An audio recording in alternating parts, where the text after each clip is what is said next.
Greetings from remote. In Parashat Bo, we learn about the mitzvahs, the first mitzvahs that are given to the Jewish people, starting with HaChodesh Hazeh Lachem. This is the first month, the mitzvah of the Jewish calendar. The Midrash brings Rabbi Yitzchak, who says the Torah really should have started with this verse, HaChodesh Hazeh Lachem. This is your month, these are your mitzvahs. The Torah, after all, being a book of laws, a book of commandments, should be about the commandments. Why did the Torah indeed start with Bereshit, the story of creation?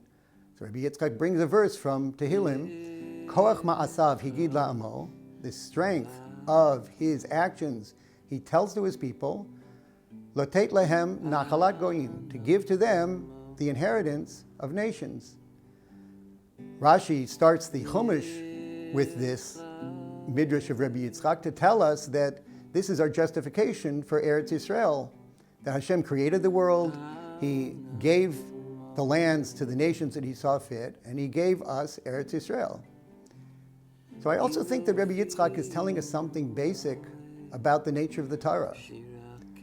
That even though it's a book of mitzvahs, and it would have been enough just to tell us what the mitzvahs are, but the Torah told us that in the context of stories, starting with the creation, and then going on to the stories of the Avot, of Avram, Yitzchak, and Yaakov, and the story of how we got down to Mitzrayim, and now the story of Yetziat Mitzrayim, of the Exodus.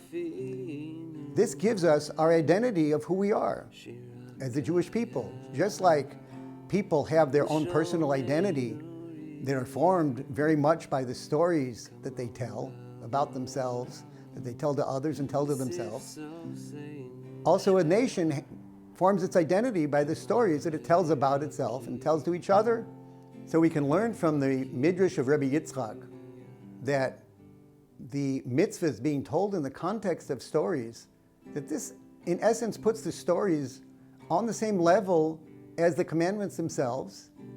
And Hashem is telling us that these are the stories that we should aspire to live our lives by.